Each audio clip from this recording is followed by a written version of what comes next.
Hello and welcome to another episode of Raw Chatter. I am your host speaking, Vicky Midwood, the Human Health Optimizer, and yes, no guest today. It is a solo one. As you know if you've been listening regularly, I do tend to pick up themes for my solo podcast based upon what I've been doing or what my clients have been struggling with or just conversations that I've heard. And this episode is no different. I've been to two events over the weekend. So Saturday was an event for an incredible dentist association set up by an amazing friend and Pilates client of mine, Dr. Nicola Gore, who has written the book Dentistry in a Nutshell. And if you take those letters, it spells Diane. And she started Diane Club, which is for students, for business owners, and there's all sorts of information on there to help people with their exams and if they're struggling with treatments. And it's an incredible community. And I was fortunate enough to be invited to help them to understand just why it's so important that they look after themselves. Because if you are running a dental practice or you've got a team underneath you, you are your biggest asset to the business, and your health is the biggest asset to you. And obviously in dentistry, the way that they are seated for a long period of time, hunched over, to be fair, is a lot like a lot of people are these days when they're over their phone or over their laptops. But just getting them to recognize you don't have to make massive strides to help yourself to feel better and function better. It's the small things done consistently that make the difference, which led me then to think about why I want to share this episode, because most people just in general, to be quite honest, do not really understand the connection between body and mind. A lot of people are walking around just basically disconnected from how we actually function as a whole. And it doesn't help that you see all over the place that we have Mental Health Awareness Week, and do we have Physical Health Awareness Week or Emotional Health Awareness Week or Spiritual Health Awareness Week? No, but all four of those are what make us up. And to just take away one as being the most important, like physical or mental, and not recognizing that all of them need to be working well, and we all have all four aspects, and that's what makes us whole human beings. So today the podcast is called What It Really Means to Be Human, and I was fortunate enough to be part of an incredible event where we were looking at this topic in a little bit more detail. It was about being raw and it was about being real, and recognizing that whether you are somebody who's just starting out in business or whether you are somebody who is making 7, 8, or even 9 figures, we are all still human. And that means that this episode really is to help you to understand yourself on a deeper level, not just biologically, emotionally, mentally, and neurology-wise, but also how we actually function. And so this is what I'm wanting to share with you today, because we all have the same fears at our core. We are wired for survival, not for success. The primary job of the brain, as you know, if you've heard me speak before, is to protect us, is to stop us from dying. And this is why fear is always going to show up much more prominently than courage. We're always going to look for the what could go wrong, what could be the danger, before we go straight to the benefits and the positives. That's normal. That's why we still exist as a species. But a lot of the time, we don't recognize that that is normal. And so we worry that we should be positive all the time, or that our brain is working differently. And it's not. We all have the same bog basic human fears. And I just think it's helpful for us to know that. So what are those main core kind of common fears that we all share? Number one, the biggest reason why people turn to other stuff to make them feel and function better, whether it's drugs or alcohol, or whether it's food or gambling or sex or anything, shopping, any of those things, right? Because we all fear not being good enough. We also all fear being rejected and abandoned. And as humans, we also fear not being loved, and we fear failure. And for many of us, we also fear success. It's not necessarily an either or. For many people, it's both. I'm going to just repeat those because it's so easy to think that you are the only person who is worried about this stuff, who is scared of this stuff. And it's not true. We are all human beings. No, we're not all exactly the same, but our fears, not being good enough, not being loved, being rejected or abandoned, and fearing failure and or success. And this is because we are here to survive. And therefore, you are going to be in a situation where the brain does everything to ensure that you're in the best possible case scenario to thrive. But sometimes it don't feel like that, does it? And this is where we've got to recognize the brain's kind of fear center, which is the amygdala, is scanning for danger, and it's absolutely super fast. Can we talk about broadband speeds, right? The amygdala in your brain is like 5 times faster than your conscious mind. It is mega fast. And this is why we often react before we can even think about being reasonable or responding, right? Because it's in there. It's to help you to do what it believes is going to stop you from dying. The truth, though, is today there's very few things that are going to cause us to die, at least that we're not going to get any warning about in today's world. And so this is why understanding how we function is going to help us to feel a little bit more able to regulate our nervous system, because this is one of the main reasons that we, I believe, are having the health epidemics that we have, because we are just so dysregulated as far as our nervous system function is concerned. And a lot of the reason for that is because we just genuinely don't know how we humans function. And I need you to know that the voices that you have in your head, they are normal. Now, they're not always truthful. In fact, they're very often not truthful. But we all do have them. And so it's important for you to recognize that we all have an inner critic. We all have an inner child. We all have an inner protector. And we all have our higher self, which is that voice that is the one that genuinely knows what you really want. We've also all got an ego, right? And recognizing that all of these parts of us are common to all humans, but often we think we are the only one. And so sometimes we just need to keep on hearing that we're not. There are multiple voices going on in my head all of the time, right? And I choose to listen to some and not to others. They are trying to be helpful. It doesn't feel like it though at the time when you've got your inner critic telling you that you're rubbish and that you're stupid and everybody else is better than you. And this is where we have to recognize that is not true. But the more you keep on buying into that and listening to that voice, as opposed to listening to the positive voices or to the helpful voices or to the protective voices or to the ones that are just trying to make you aware of something, then the more you're going to believe that voice, because the more we buy into the same stuff, the more we're going to find ourselves thinking the same thoughts, and the same thoughts that we keep thinking then become our beliefs. Beliefs are not true. They're just beliefs. And this is why you may have heard of internal family systems, but the internal family systems is a fantastic book, and it's a modality now that many therapists are training in to help people to recognize just this.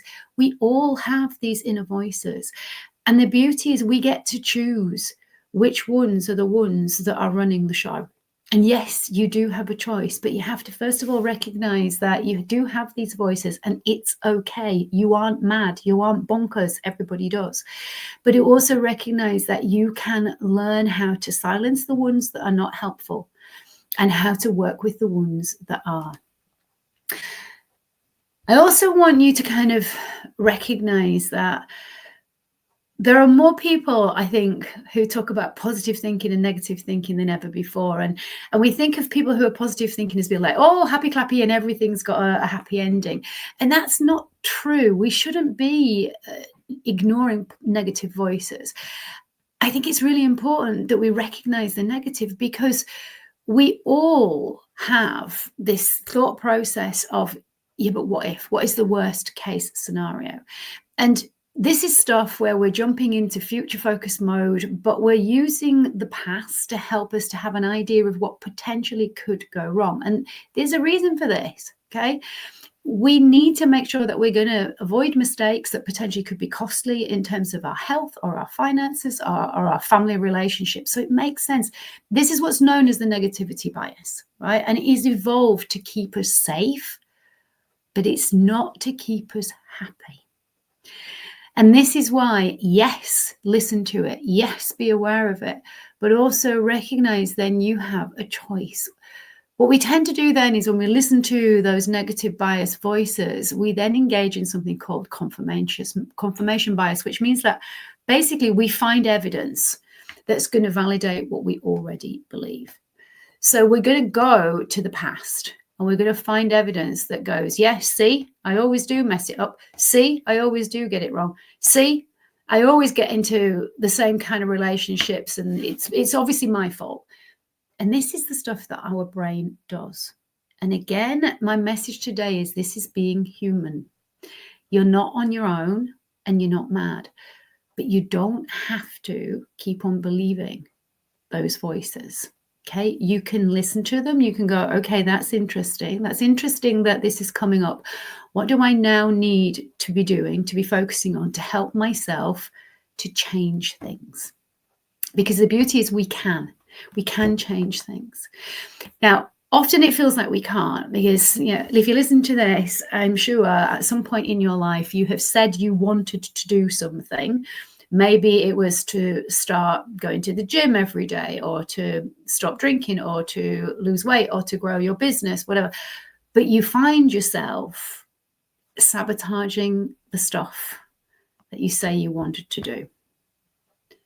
And you're not lazy. You're just looping. You're looping back into repeating patterns that your brain has kindly, helpfully automated because they are familiar, because they are safe. And it doesn't matter if they're keeping you away from your goal. Your brain knows them, it repeats them, they're known, they're familiar, and they're safe. And your brain is just energy efficient, okay? So we have developed these neural pathways to automate our habits and our beliefs and our emotions and our reactions to things because it saves energy. And that's what your brain tries to do pretty much all of the time. It wants to save energy. And so to be able to interrupt that pattern, to get out of the automatic on loop stuff, the only way to do it is to rewire that pathway. And that means you have to be conscious, right? But you can do it, right? You are not stuck, but you are conditioned. Now, it doesn't matter necessarily where the conditioning came from. The fact is, it's there. And so what do we need to do about it? Well, we have got to remind ourselves that it's a process that is going to take a little bit of time. You've gotten into this automation loop because to set up that automation loop, you had to repeat the thought multiple times. And you had to be conscious to begin with to create that habit. Now, over time, you became unconscious and you don't have to think about it. It just happens. But you repeat it and you keep repeating it. And the more you repeat it, the more embedded it is. Now, that's the same no matter what it is that we're wanting to wire in. So we have got to work with the brain's neuroplasticity and recognize that we have to intentionally decide consciously to make a new choice, to create a new habit. And then we have got to be aware consistently that we've got to repeat it. And we got to know that, your brain and your body are going to feel uncomfortable, and you may feel literally physical sensations because that's your nervous system saying, hey, we don't know this. This is unfamiliar. This is unknown. This is unsafe. And this is why connecting to your body, breath work, allowing yourself to just be peaceful and calm, maybe putting on some music, doing a self-soothing, skin to skin exercise, just literally like stroking your body, making yourself connect to your hands, or giving yourself a hug and telling yourself it's okay. We've got this. You're safe.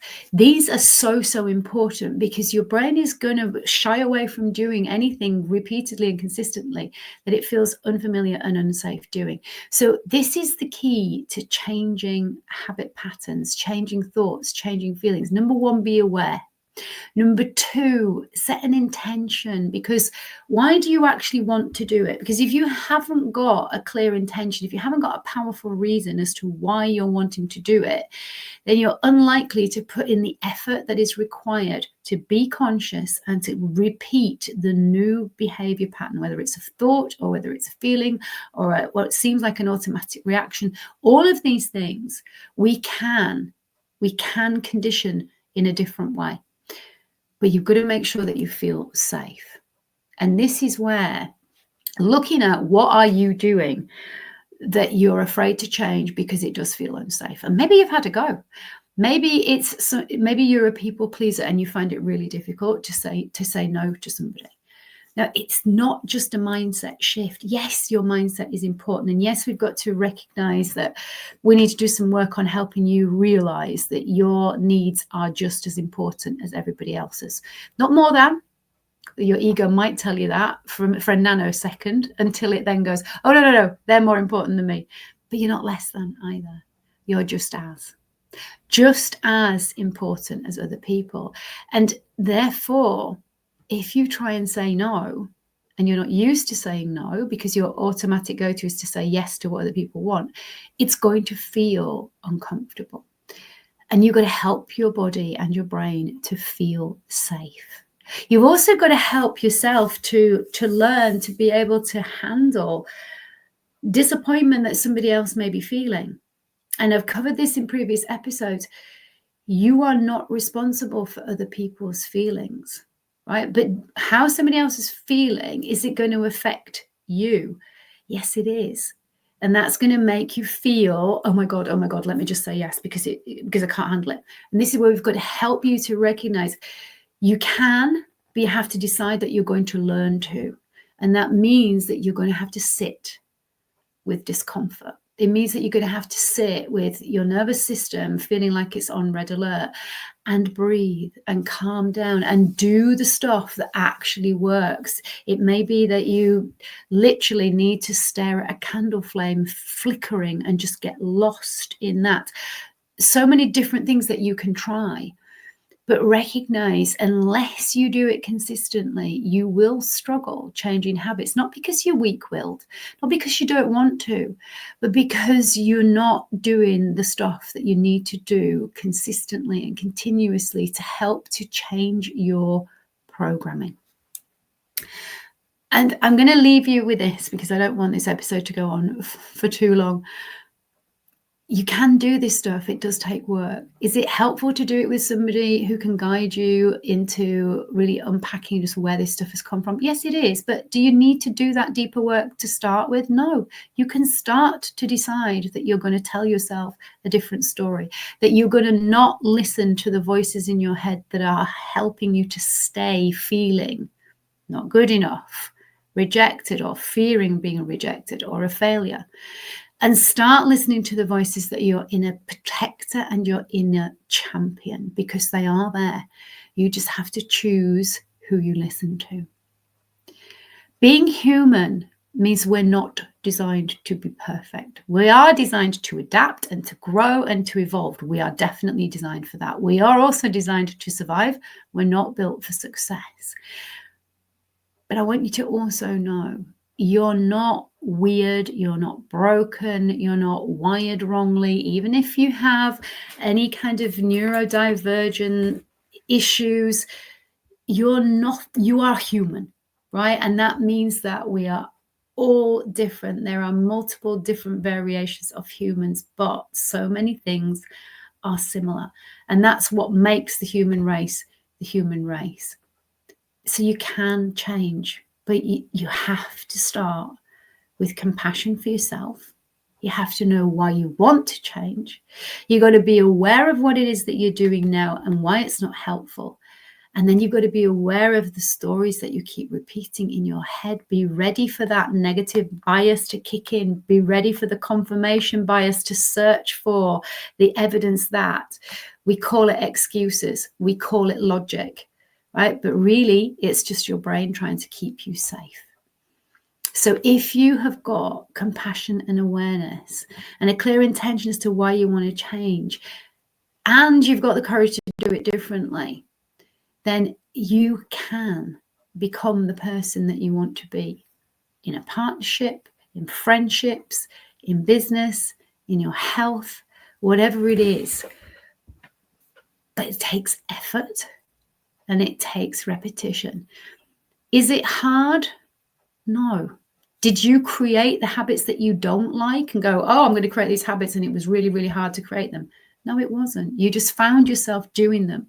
The same process is the same. You just need to create new habits. So we don't stop doing a habit, but what we do is we create a new habit so that the one that we don't want no longer gets airtime. And that's how we recondition, reprogram our nervous system, our mind, our brain, and our body to work together. So if this has been helpful, and I do hope it has, please give me a thumbs up. Please give me a subscribe. And if you think it's going to be helpful to somebody that you know, I would love it if you could pass it on to them.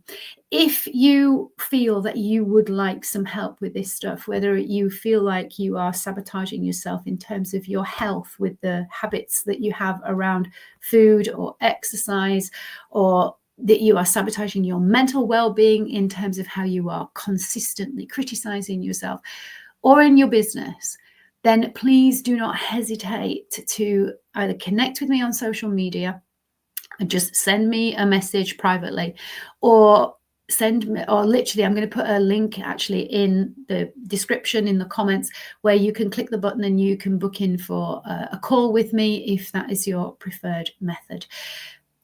You are a human being. You are not alone. You're not broken. You don't need fixing. But what you probably do need is somebody to help you understand just what being a human means. And I hope that this podcast has helped you to start to be able to do that. And I'm going to leave you with this, as I always do. We only have one life as far as we know, and one body. So look after it, because it is looking after you. Until next time, take care of yourselves.